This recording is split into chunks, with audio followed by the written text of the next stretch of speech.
Born as twins, but their fates couldn't be more different. The older brother runs the Ryungsan gang, ruthless, deadly, never missed a hit. The younger brother? A top-tier special ops agent who went undercover in North Korea 18 times in just 2.5 years. These two were living completely separate lives, until one incident flipped everything upside down. Baek Riju had just wrapped up a mission when he got a call from his brother. But his construction worker outfit was so rough that the security guard stopped him at the door.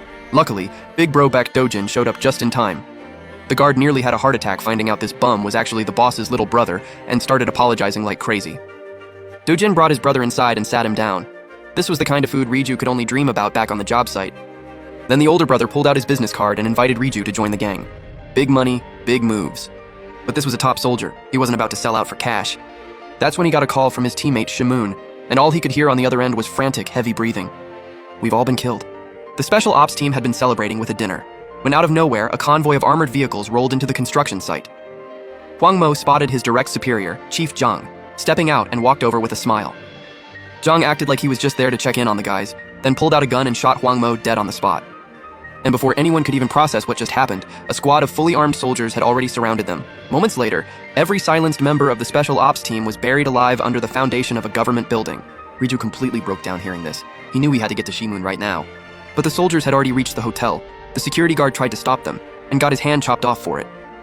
Meanwhile, a drunk Dojin thought his brother was coming back from the phone call, but when he looked up, it was a squad of fully armed soldiers. At the same time, Riju was rushing to the construction site when another group of masked soldiers cut him off. They went at it immediately. One soldier slashed straight for Riju's vitals, but Riju caught his wrist barehanded, then dropped him with one punch. Once Riju grabbed the blade, his combat level went through the roof. A dozen guys were on the ground in the blink of an eye. Meanwhile, inside the restaurant, Dojin had already taken out 3 soldiers. Then a broken voice crackled through the radio. Spotted Baek Riju, take him out on sight. And those words set Dojin off completely. You dare touch my little brother? Riju finished up and rushed over. He didn't breathe easy until he saw his brother was safe. Then the two finally came clean about who they really were. But halfway through the ride, Riju asked to get out.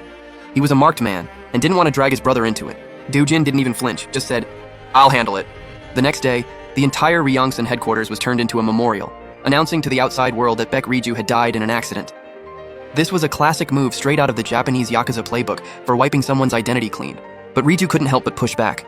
You really think the military's gonna buy that? They'll be suspicious, sure. But you're the Ryongsan boss's little brother. As long as the right people vouch for me, nobody's gonna question it. At the funeral, Riju was dressed up to look just like his older brother, Dojin. Then out of nowhere, Chief Zhang showed up at the Ryongsan entrance. His orders were to open the coffin and confirm Riju was actually dead.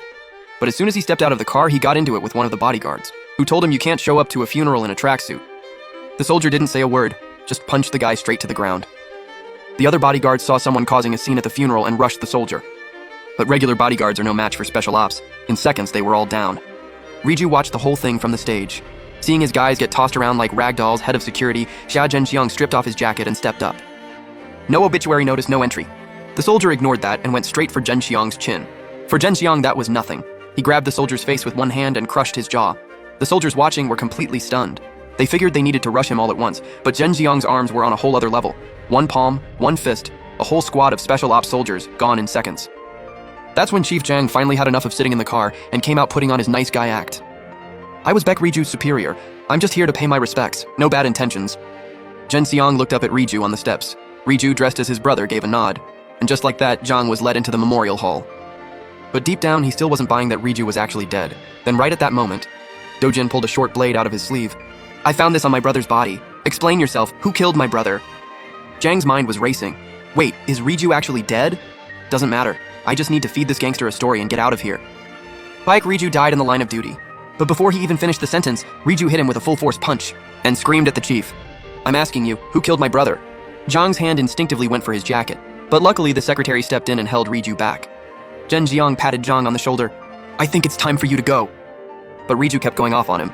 The whole thing came across so forced and over the top, it only made Zhang more suspicious. After the funeral, the brothers sat down to figure out their next move. You're staying with the crew from now on. But Riju couldn't accept becoming part of a gang.